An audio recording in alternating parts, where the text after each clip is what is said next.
Če preidemo na pregled bistvenih vsebinskih sprememb na področju tradicij. En večjih sklopov te spremembe so zobozdravstvene storitve. V glavnem gre za cilj, da se sledi medicinski stroki in zaradi tega se tudi uvaja nova vrsta zobozdravstvene storitve, to je zobno-protetična rehabilitacija s pomočjo zobnih vsadkov. Storitev je bila do sedaj zavarovalnim osebam nudena oziroma omogočena kot izjemna odobritev, se pravi ne kot pravica, ampak kot izjemna odobritev na podlagi pravil, zdaj se prenaša v pravila kot pravica, s čimer bo zagotovljena tudi enakopravnejša obravnava zavarovalnih oseb. Z tega vidika se ta storitev nova ureja v pravilih tako glede pogojev, kot tudi glede postopkov. Vključuje pa tudi določitev standardov tako za zobne vsadke, kot tudi za zobno-protetične pripomočke, ki se dajo na te zobne vsadke. Glede na to, da sledimo strokovnim usmeritvam na področju medicine, se pri dveh vrstah zobozdravstvenih storitev, in sicer pri zobno-protetičnih pripomočkih in pa pri ortodonskem zdravljenju določata dve novi zdravstveni stanji, pri vsaki storitvi po eno, in jasno se določa starost zavarovalnih oseb, pri kateri imajo pravico do obeh zobozdravstvenih storitev. Glede na medicinsko doktrino se spreminja tudi pravica do oploditve z biomedicinsko pomočjo. Omejitev števila postopkov, ki že danes velja v pravilih in je določena, se zaradi medicinske doktrine omejuje zgolj in samo na postopke zunaj telesne oploditve, ne tudi na postopke znotraj telesne oploditve, ki se opravljajo pred temi postopki. Medicinska doktrina je seveda razvila tudi svoje stališče glede zdraviliškega zdravljenja v tem času, in sicer se pri boleznih dihal dodaja novo zdravstveno stanje. Po drugi strani pa se določa nov razlog, kdaj je mogoče odlog zdraviliškega zdravljenja oziroma njegova prekinitev. In sicer gre za opravičljive osebne razloge, kot je na primer huda, težka bolezen družinskega člana, zaradi katerega bo po novem zavarovanju osebi omogočeno, da bodisi odloži odobreno zdraviliško zdravljenje, bodisi ga prekine in ga nadaljuje v bodoče. Vezano na zdraviliško zdravljenje se spreminja tudi pravica do obnovitvene rehabilitacije invalidov in udeležba v organiziranih skupinah za usposabljanje. Trenutno pravila imajo tako imenovano omejitev uveljavljanja zdraviliškega zdravljenja, še zavarovana oseba pred tem uveljavi obnovitveno rehabilitacijo invalidov. Omejitev je, da v 2 letih, če gre za isto zdravstveno stanje, ne morejo uveljaviti tudi zdraviliškega zdravljenja. Predlaga se ukinitev te omejitve, ker dejansko pri obeh vrstah zdravstvenih storitev ne gre za ista zdravstvena stanja in po drugi strani tudi učinek obeh zdravstvenih storitev, se pravi obnovitvene rehabilitacije in zdraviliškega zdravljenja, ni enak. Pri obnovitveni rehabilitaciji seveda ne moremo pričakovati, kar se zahteva pri zdravilišču, to je funkcionalna sposobnost zavarovane osebe. Na področju zdravil se spreminja oziroma dopolnjuje zaradi jasnosti in pa zaradi enakopravne obravnave zavarovanih oseb, da določa se starost otrok. Namreč nekatera magistralna zdravila imajo omejitev in se lahko predpisujejo bodisi izključno za otroke ali tudi za otroke.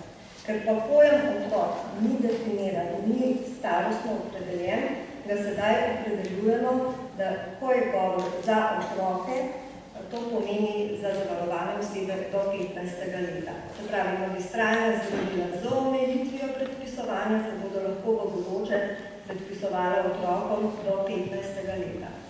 Tukaj mogoče treba pojasniti nekaj. Tako kot za vsa druga zdravila, tudi pri teh zdravilih še vedno velja pravilo, ki je že določeno v sistemu, to je, iz zdravstvenih razlogov se lahko ta zdravila predpisujejo tudi otrokom starejšim od 15 let, vendar mora biti to dokumentirano v zdravstveni dokumentaciji. Na področju medicinskih pripomočkov, kar je eden večjih sklopov sprememb, se glede same pravice in natančnejšega obsega določajo 4 nove vrste medicinskih pripomočkov, medtem ko se izključuje Izključujejo se izključno iz razloga, ker se že več let ne predpisujejo. Prav tako se spreminja obdobje izposoje, ponovno namreč obdobje izposoje posameznega pripomočka določal pooblaščeni zdravnik glede na zdravstveno stanje zavarovane osebe in pa glede na predvideno zdravljenje. Torej gre za nekakšno aktivno upravljanje z obdobji izposoje, res konkretno vezano na posamezno zavarovano osebe. Kot že rečeno, spreminjajo se tudi denarne dajatve in na to vezano je tudi sprememba spremstva. Pravica do spremstva zavarovane osebe se spreminja tako v primeru, ko gre za spremstvo zavarovane osebe pri zdravljenju v tujini, kot tudi, ko gre za spremstvo v Republiki Sloveniji. Za tujino se določa, da bo po novem lahko spremljevalec tudi za zavarovano osebo nad 18 letom, če bo to potrebno zaradi njenega zdravstvenega stanja. Spremljevalec v tem primeru bo imel tudi pravico do nadomestila plače. V Sloveniji pa se po drugi strani izključuje razlog za spremstvo, ki ga sedaj pravila določajo, in sicer tako imenovan nezdravstven razlog, to je drug razlog.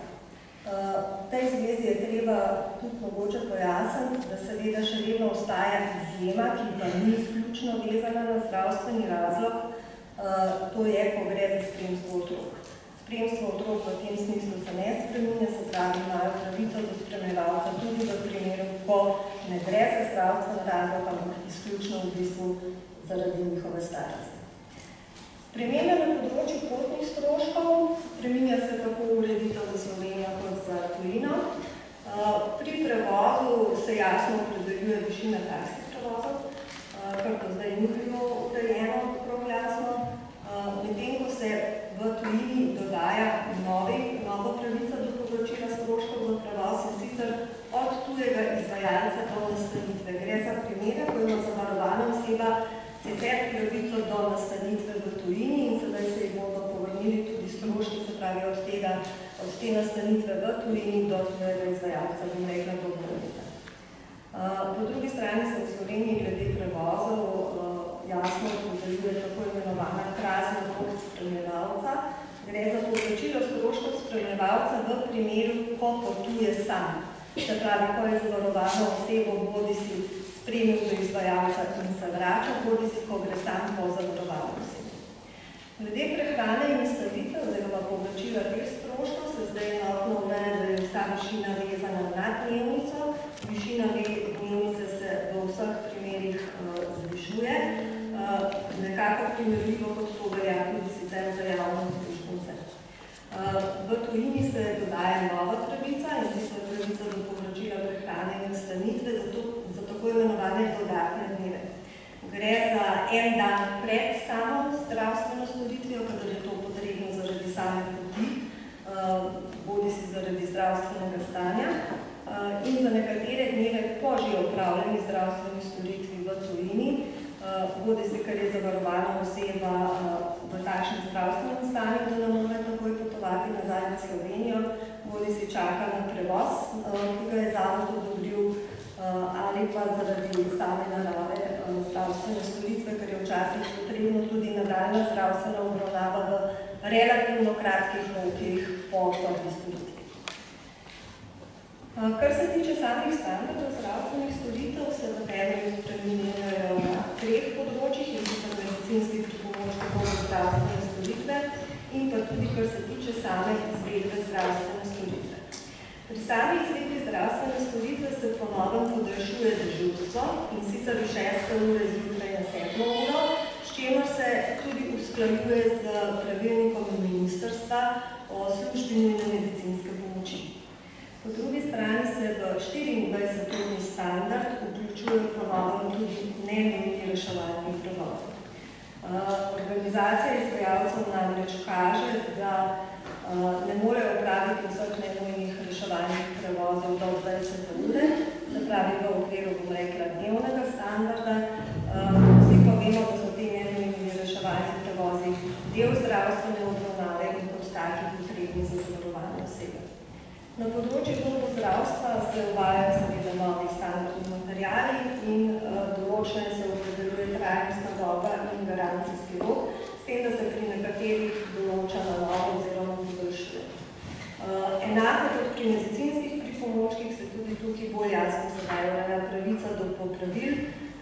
ureditev in pa novih zobno-protetičnih pripomočkov, kar smiselno velja tudi za same zdravstvene storitve. Na področju medicinskih pripomočkov, razen spremenjene opredelitve, standardov medicinskih pripomočkov je bistvena sprememba, da se sprašuje dobe trajanja za posamezne medicinske pripomočke. In še področje postopkov uveljavljanja pravic. Praktično se spreminjajo tudi pri vseh vrstah pravic, mogoče samo za poudarek, eden od na področju zdravil. Gre za olajšanje tako na strani zavarovanih oseb, kot na strani samih pooblaščenih zdravnikov. Ko ima zavarovana oseba predpisana zdravila na odobrilni recept za eno leto, ponavadi na koncu leta zmanjka ena škatlica zdravil. Po novem ne bo več potrebno zavarovati osebi zaradi te ene škatlice k zdravniku, ponov recept, ampak bo lahko kar lekarna izdala brez novega recepta še to dodatno škatlico zdravil. Druga področja, ki se spreminjajo pri medicinskih pripomočkih, je recimo za dva medicinska pripomočka način zagotavljanja, s tem, da se tukaj ne spreminja pravica ali obseg pravice, ampak samo namesto na naročilnico se bo aparat za nadomestno sporazumevanje zagotavljal pri samem izvajalcu, medtem ko enaskomerna črpalka na recept. To so bistvene vsebinske spremembe te novele, tako kot upravno odborstvo, ko seveda predlaga, da jih sprejmete, in kot minister povedal, lahko še nam bo hvala podlagi. Hvala. Še nekaj. Vse opravičujem, pozadnji. Še pregled finančnih posledic. Ocena finančnih posledic na sredstva zavoda. Ocenjuje se manjši odhodki za približno 330 000 na leto in pa približno za 3 milijone 300 000 višji odhodki.